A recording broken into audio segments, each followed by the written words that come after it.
9 bulan dalam kandungan, ibu tersiksa siang dan malam. Semenjak itu ibu menjaga, semenjak itu ibu berdoa. Kasih dan sayang ibu curahkan hanya padamu belahan jiwa. Bismillahirrahmanirrahim. Assalamualaikum warahmatullahi wabarakatuh dan selamat pagi semua. Kami ingin membentangkan pembentangan yang bertajuk Anak Derhaka Syurga di bawah telapak kaki ibu. Definisi syurga terletak di bawah telapak kaki ibu. Hadis yang menyatakan bahawa syurga terletak di bawah telapak kaki ibu ialah hadis yang sahih. Hadis yang diriwayatkan dari Anas bin Malik radhiyallahu anhu bahawa Nabi SAW telah bersabda, syurga ada di bawah telapak kaki ibu.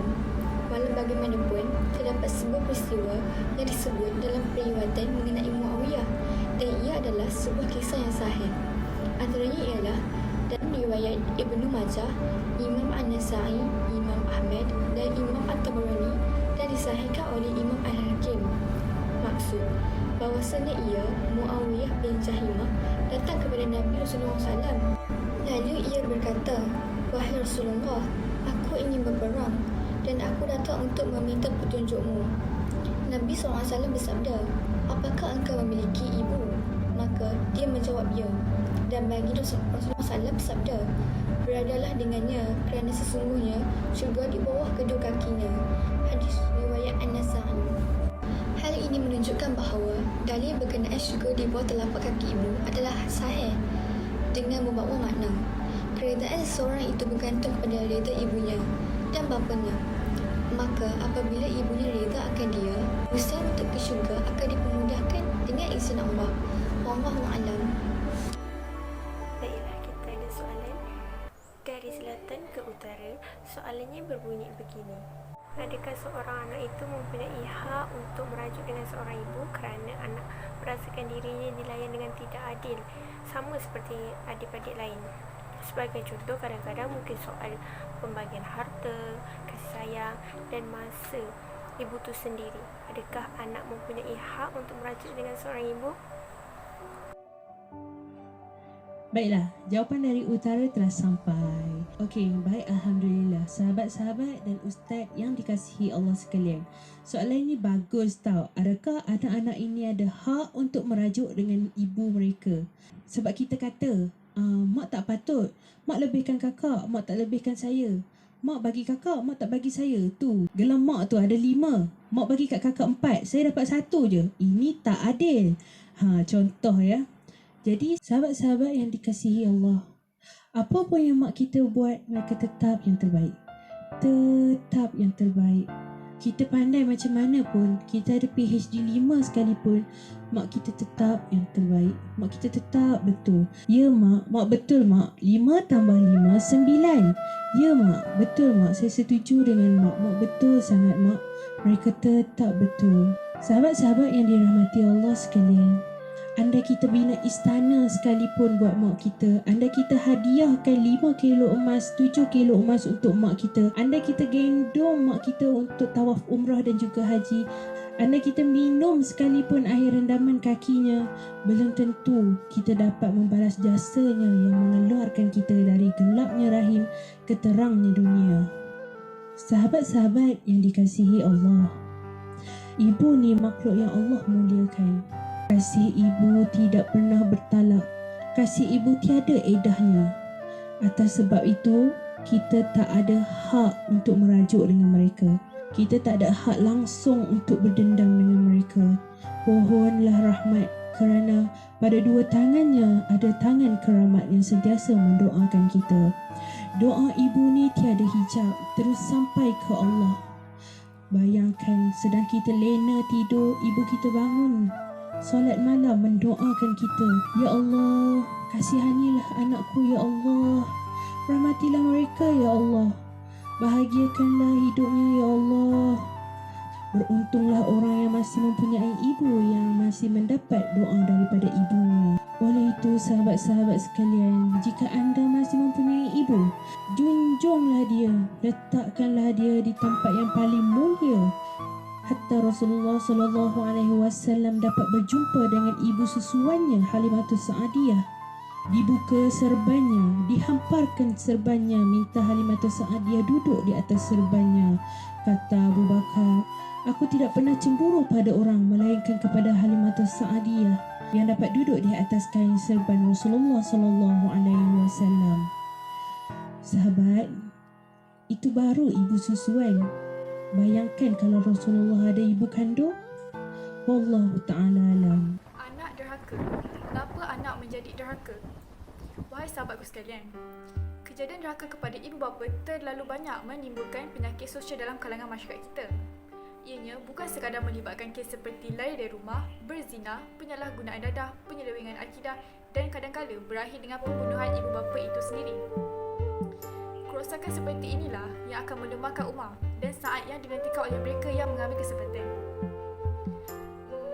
Kesempatan yang diambil oleh mereka adalah untuk menyerap pelbagai serangan, khususnya serangan pemikiran kepada umat Islam kerana sedar bahawa umat Islam yang dihimpit dengan pelbagai masalah kehidupan memang mudah dipengaruhi dengan pelbagai dakwah. Malah, dengan menggunakan pertubuhan-pertubuhan kebajikan mereka bergerak secara terancang dengan mendekati golongan dan mangsa anak-anak derhaka dengan memberi layanan dan perhatian yang boleh menggoncangkan iman. Wahai sahabat-sahabatku sekalian, sesungguhnya ibu bapa adalah contoh tauladan dan guru yang akan mendidik dan turut mencorakkan sikap dan akhlak anak-anak mereka. Pendek kata, apa saja yang dilakukan oleh ibu bapa akan menjadi contoh kepada anak-anak. Sebab itu Rasulullah SAW pernah bersabda, setiap anak dilahirkan dalam fitrah Islam. Ibu bapa hanyalah yang menjadikan Yahudi, Nasrani dan Majusi. Berikut adalah merupakan riwayat Al-Bukhari. Pengorbanan seorang ibu. Dalam beberapa perkara kita tidak pernah tahu betapa ibu berkorban jiwa dan raganya untuk anak-anak. Secara tidak langsung membuktikan cinta ibu tidak pernah habis dan tiada nokta. Terdapat banyak pengorbanan seorang ibu kepada anak-anak. Yang pertama, pengorbanan ibu ialah menahan sakit ketika melahirkan anak. Pengorbanan seorang ibu memang tidak dapat diungkapkan dengan kata-kata kerana mereka lah yang melahirkan dan membesarkan kita hingga menjadi seorang anak yang baik. Hal ini kerana ibu memainkan peranan yang cukup besar dalam kehidupan kita. Mereka lah yang membawa kita ke dunia selepas 9 bulan dalam kandungan. Pengorbanan ibu yang kedua ialah ibu akan mendorong anak-anaknya melakukan kebaikan dan ibu akan menunjukkan sikap yang baik kepada anak-anaknya. Sebagai contoh, ibu akan mengingatkan anaknya tentang solat, akan mengejutkan anaknya setiap pagi untuk menunaikan solat subuh. Ibu akan mengajar anaknya tentang bagaimana untuk menjaga adab ketika bercakap dengan orang tua. Ibu tidak pernah lupa untuk mendorong anaknya untuk sentiasa melakukan kebaikan dan meninggalkan larangan Allah. Dan ibu juga akan mempercayai anaknya sepenuh hati dan yakin bahawa anaknya akan mencapai sesuatu yang lebih besar dan lebih mencabar. Ibu juga mempunyai kesabaran yang sangat tinggi. Apabila kita melakukan kesilapan, tetapi ibu tetap bersama dengan kita untuk menegur kesilapan kita dan membimbing kita untuk memperbetulkan apa kesilapan kita supaya kita tidak mengulangi kesilapan yang sama. Hati seorang ibu ini sangat lembut. Dia tidak akan memendam sedikit perasaan dendam terhadap anaknya. Dia tetap akan memaafkan anaknya walau kesilapan yang dilakukan oleh anaknya sangat besar. Kasih seorang ibu membawa ke syurga. Kasih seorang ibu juga adalah satu kasih sayang yang tanpa mengharapkan balasan daripada anak-anak. Ini membuktikan bahawa pengorbanan seorang ibu adalah cinta seorang ibu kepada anaknya tanpa syarat. Tapi di zaman kini terdapat banyak anak yang derhaka kepada ibu. Sebagai contoh, anak zaman kini ketika bercakap dengan ibunya mengeluarkan perkataan yang kesat, makian, hinaan. Mereka lupa siapa yang melahirkan mereka, siapa yang menjaga mereka ketika mereka kecil, siapa yang menjaga mereka ketika sakit. Oleh itu, apakah punca yang menjadikan anak itu derhaka? Punca-punca anak derhaka kepada ibu bapa.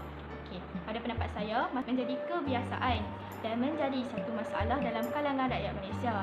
Hal ini kita dapat lihat masalah ini menjadi trend seperti mana yang kita lihat dipaparkan di sosial media, di kaca televisyen tentang masalah yang semakin menjadi-jadi.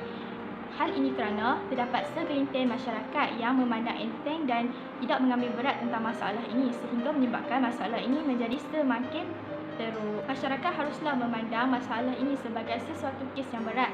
Hal ini boleh menyebabkan keruntuhan akhlak dalam kalangan remaja dan keruntuhan institusi kekeluargaan. Anak derhaka ini diibaratkan seperti kacang lupakan kulit setelah berjaya mendapat kejayaan. Mereka melupakan ibu bapa mereka yang telah banyak berkorban demi mereka dan sanggup melakukan apa sahaja demi mereka. Antara punca anak menjadi derhaka ialah kurangnya didikan agama dan amalnya. Amatlah malang jika mempunyai anak yang berjaya dalam pelajaran dan kerjaya tetapi bersikap buruk terhadap ibu bapa serta menderhaka kepada mereka. Anak-anak yang dididik dengan memandang kebendaan semata-mata akan menilai kehidupan sebagai aspek kebendaan, menilai untung dan rugi dan kemewahan dunia sahaja. Maka tidak hairanlah jika generasi akan datang menganggap bahawa golongan tua terutamanya ibu dan bapa merupakan beban mereka. Apabila telah dibutakan dengan kemewahan dan kekayaan dunia, maka tiada rasa kasih dan sayang serta ihsan dalam diri mereka.